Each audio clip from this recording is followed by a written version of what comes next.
Hello, I'm Georgia Shakti-Hill, and I want to welcome you to Living in Balance. A story that you're going to hear today, we're calling the artist's story. You're going to see the beautiful work that she has created from her heart, and also you're going to hear her story, and her story is one of self-healing, how she was diagnosed with a very rare form of cancer that they said was incurable, and she's with us today with lots of self-healing techniques and faith and love. So come join us and hear the artist's story.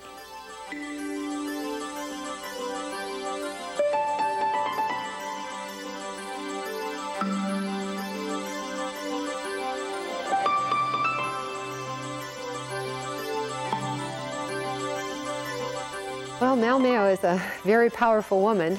You'll see the beauty of her work, but as I said, I'm so pleased to introduce her because she's sharing a story with us that she said she doesn't really like to talk about a lot because it's something that she has overcome, that she has completed in her life, but it will inspire others. So I want to welcome Mel Mayo. And I'm so pleased that you're here and that you will share your story. And first of all, we're going to talk about the beautiful work that you do, that you're able to still continue to do because you are so healthy. Yes. You are a naive, primitive, a life-taught artist, a self-taught artist. Yes. Yep. I taught myself through watching others paint. My brother's an artist, so I watched him growing up. And I just knew at 4 years old I wanted to be an artist. And I made it my life's mission. And you paint what you know and what you love. And I think that is, as we say, you know, that's what the best writers and authors do, is they paint what they write what they know, and you paint what you know. And you describe yourself in many different ways. Political activist. One thing I said that I've not heard anyone describe themselves as is a fishwife. And a fishwife because it's part of your family history.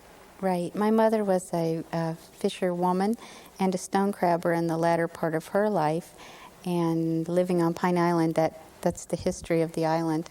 Well, it's probably a very healthy lifestyle. It is. It's very healthy, and it keeps me in balance and very humble. Oh, yes.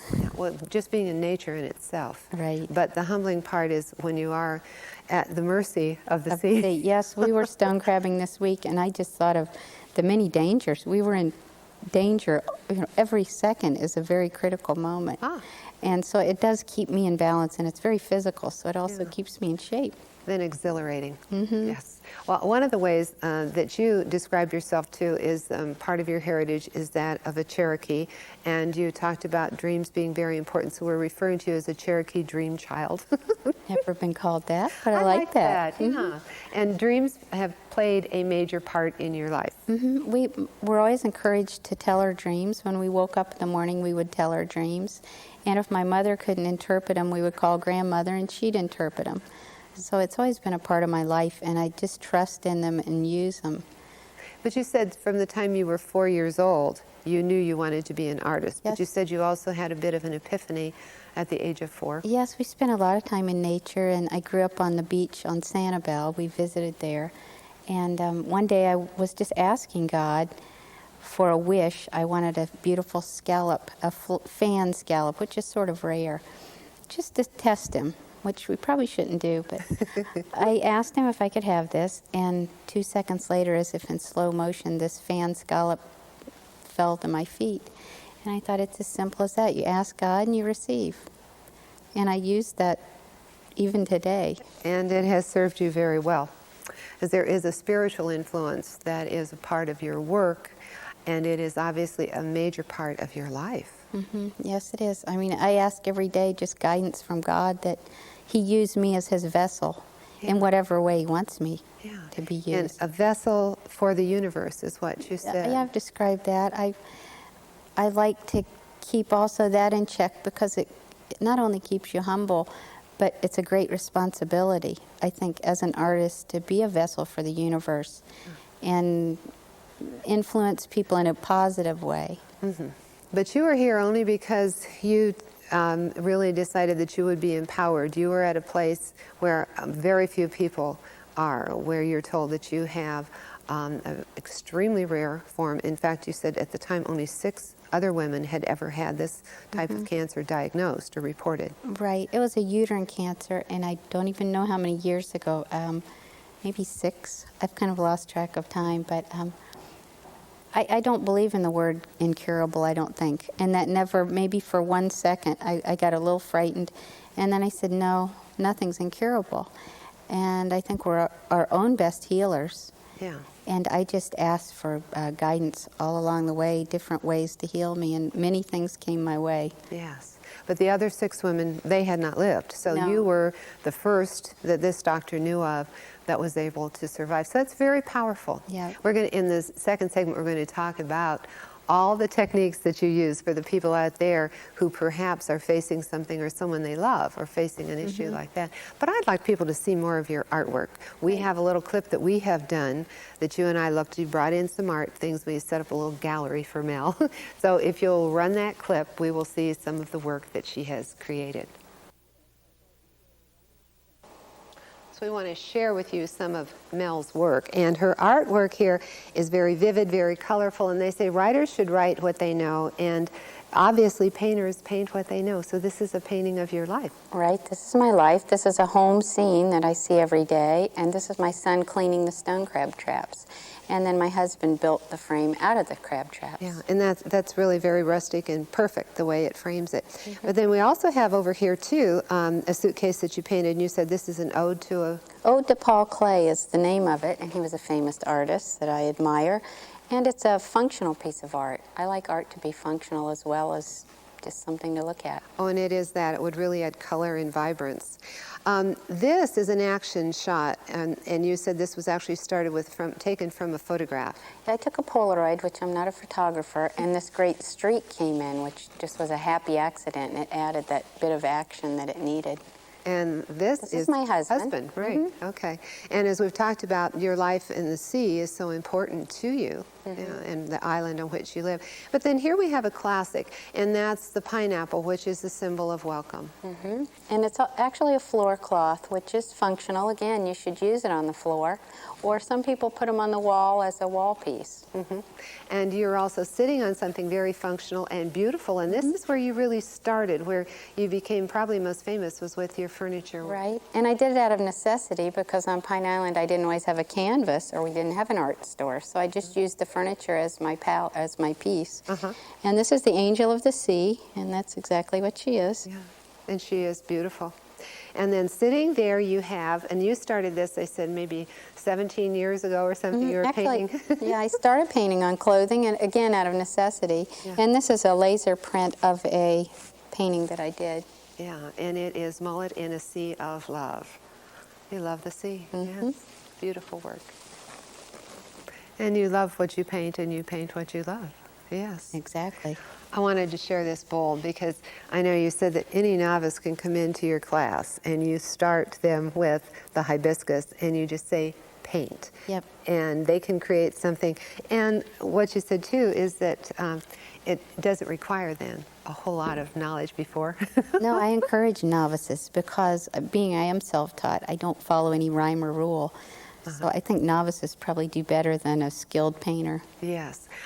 I see the plate back here, and this is, again, it's such interesting, this technique is very interesting, very colorful, and this is the Madonna and the Child. And I did this piece around ecstasy. I had heard a lot of negative things about this new drug, so I did that for the children, and the title is Ecstasy, It's Not a Drug. Oh, okay. So you have a little teaching, a moral teaching. A little lesson. It was for my children, actually. And you have 3 children. That's another one of those things that you're very proud of, too. Right. And there's some creativity within your children, too. Yes, they're my best work, actually. Yes. Back here we have a painting with Jesus on the wall, and again, some of the art, some of the nature there, too. That's my altar, my home altar, and I actually did that painting this summer coming out of this small semi-stroke that I had. Yes. And I was trying to relearn skills, so it was very frustrating. It took a long time.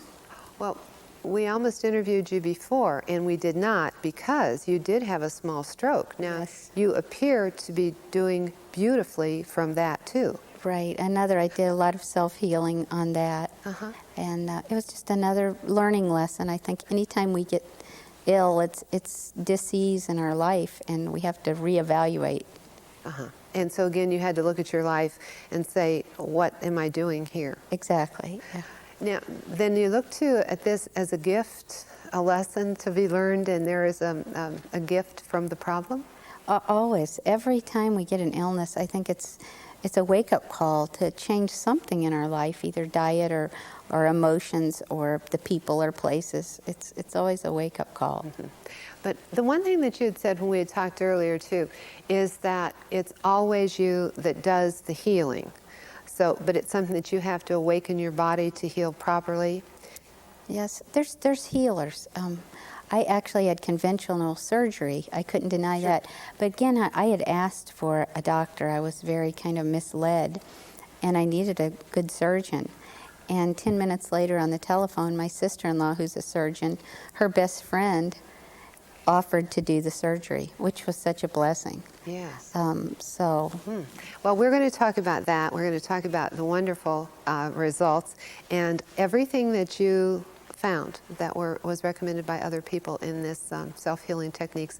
But we'll do that after the break. So if you will stay tuned, we will be back and we will be talking more about this artist's story and the wonderful success that she had in self-healing that brought her back to health and joy and peace and love. So if you will stay tuned, we'll have more of Living in Balance in just a moment.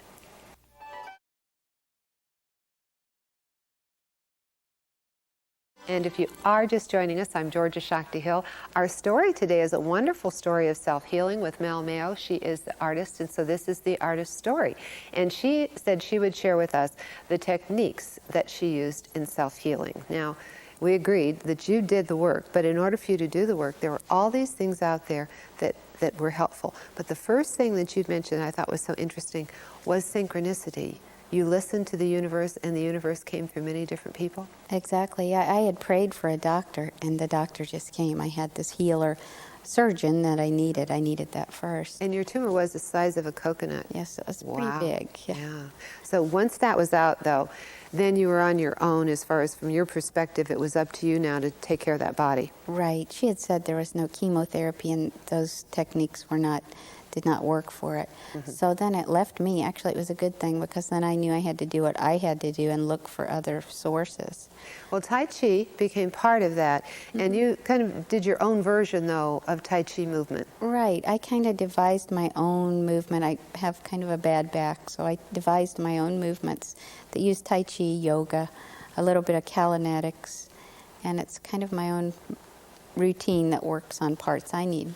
Now, do you do that movement every day, or tell me what part of that role that plays in your life? I try to do it every day to keep me strong and healthy and know where your body needs work. Yeah. You also mentioned a local gal that you go to that's a chiropractor that you think of as a healer, and she does acupuncture. Right. And acupuncture, what role did that play, and how did that help? What do you think about that? Oh, different people had been sent to me, and I definitely think she was sent. Somebody mentioned Dr. Shelley Drankos in Cape Coral, and I had never been to acupuncture or that type of healer. She was very instrumental in healing. Another person was a bioelectrography person. Yeah, And he was sent. A friend of mine had a dream, and there again, the dreams. She knew that dreams gave me messages, and she called and said, maybe I should tell you about this guy. I had a dream that you should go to him. I said, great, I'll try it. What can it hurt? Now, acupuncture, we know, is that flow of chi, the energy lines in the body, the meridians, and so forth. And so if that energy flow is blocked, then there is disease or there is illness. But the bioelectrography... Bioelectrography. And, you know, I'm not really sure how it works. I just knew it worked. Okay. It works, again, on your magnetic and your electricity in your body and all the body chemicals and elements of what goes on, iron or... But you had a willingness and you were open. And had you always been open to holistic medicine? I really didn't have a choice, and I think I was. My Cherokee great-grandmother, which I never knew, was a medicine woman, so maybe it's just in my blood. So, yeah, the herbs. Now, nutrition, did you change the way you ate? What did you do different, or what role did that play? I did change a few bad habits, and again, I listened to dreams. One night I had a dream, this wonderful Indian man came and stood in front of me, and he was going to tell me something very profound for my healing. And I was waiting, and I consciously thought, when I wake up, I will remember this. And he said, eat figs. So I said, eat figs? Okay. How hard can that be? So it must have been a potassium thing. Figs are very high in potassium. And I studied my nutritional healing book, which is your next guest. Yes. I used that like my Bible. And if something like this fig, I would look it up and say, well, I must need potassium. So that's Prescription for Nutritional Healing, and that's one of those wonderful reference books that allows us to look at each disease and with that see, okay, what can we do? And again, there were supplements. Did you go to the health food store, and did that become also a part of your A little ritual? bit. I took things that I was guided to take, maybe Chaparral. Somebody had said Chaparral. I had never taken that, so I got that supplement. I was just more or less led to take these certain things, and it just worked for me. I know that it just really worked. But you also had a lot of friends, and you were trusting them. I just really trust every little bit of information I heard. I knew it was meant to be for me, and I would discern it and use what I needed. So you had your own little inner knowing test. Right. And so with that, like, how does that work for you? How do you discern? And is it like you just feel right? Is it something you listen to? Do you wait for the dream? What's your level or type of discernment? I just really listen. And my mother used to say, eat what your body craves. And that, I always listened to that little voice that she must have known something. I really listened to what is it that I want. And I think your body even tells you as you're walking through the grocery aisle. If I'm hungry for something, especially in the produce section, because that's the healthy section, I will go and get it. I bought figs again the other day. I must be needing potassium again. So I think we're our own best healers, and our bodies know what they need. Now, meditation, I asked you, I said, well, did you use meditation? Said, oh, yeah, that was one more thing. But now, tell me about your style of meditation. Do you meditate just very easily? Do you go to a special place? You showed us, or you had the painting of your altar and so forth here. Right. I sit by my altar every day and read very positive books. And one being the Bible. I just open it to a page and read. And usually there's a message there. I have several different self-healing books that I'll open them and read, and there's always a message for that day. Well, you know, we talk about that with affirmations and with positive, self-help, but it's something that we have to consciously address on a regular basis, because we can get into negative modes. Were you just careful not to have negativity in your life? Did you just avoid things and people who weren't positive? Yes, I really had to start doing that, and it seems hurtful because you have to eliminate some areas and people in your life, and on the outside it looks very self-centered, but it's your own survival skill. And I just keep positive and try to keep and it's a conscious thing. Every day you have to work on it, every minute, because you can slip right into negativity, and it's not a healthy way to be. No. You also, and I asked you said, well, massage was something. Now, you treated yourself to that. I mean, was a massage therapist that was... Luckily, the massage therapist was right next door to my fishing art. Oh, perfect. So I could treat myself and go to her whenever I felt the need. And again, it just makes you very aware of your body and where it needs work. And Now, about Reiki, that was another thing that you said. Of course, I tried that too. And that's a type of laying on of hands that the healer uses the ancient Tibetan symbols. And did you feel that energy coming through that person? Did you feel the heat from their hands? Tell me about your Reiki experience. I had a few Reiki experiences, and every one was different and unique and worked in its own way. I'm just open. I just think God's there to use these people as vessels as well to heal in whatever way it's been brought to you. But part of it is being open and accepting and trusting, because we do have a lot of different people that come into our lives, and you can just see an angel at the pharmacy, or you can see an angel just at the grocery store. And even angels come, I think, in people that we're not even admiring. that I will look at somebody and say, that's something I don't want to do. So I think angels come also in the other way. Yes. You learn lessons from all types of people. This is true, right. There are lessons. Now, you also mentioned the magnet therapy to me, too, along with the electrography. Yeah, see, that one's new to me. Yes. Did they attach electrodes to you? Or? It worked through the magnetism and the electricity in your body. And again, I'm not sure exactly how it worked. I just knew it worked. Okay. And the magnets, do you still wear magnets, by the way? I don't have any magnets, no. But I have a 80-year-old uncle who firmly believes in magnets. So it's something that is for, and you would not think he would be the person that would trust in magnets. Well, I have heard so many anecdotal stories from people about the positive effect of magnets. I'm open to that too. Right. You're wearing something very beautiful as far as your jewelry, and you said you had made that, and I thought it was kind of an interesting piece. Would you want to share with us about it? This is a stone crab claws, and this actual necklace I made for my mother when I was 16. So I'm 43 now, so you do the math. It's pretty old, and I just think it's nice to bring her spirit on something so special as this. Yeah, and as you said, that is how your husband had to make the shift from mullet fishing to stone crabbing. So now that's also a way that your family has adapted and evolved. And in fact, I'm going stone crabbing tomorrow. So. And then also you did just come back from that small stroke. So you really have got pretty much a handle on your body again? Once again. And it was another area where I needed to change a few things in my life. And just kind of a wake-up call. I did my own healing. I met someone came in my shop who had had a small stroke, and she said swimming was one of the best exercises to get your dexterity back. So I swam all summer. It was really enjoyable. I swam and painted. I thank you so much for sharing with us. And if you would like to be in touch with Mal and find out more about her self-healing, stay tuned, and we always love to hear from you too.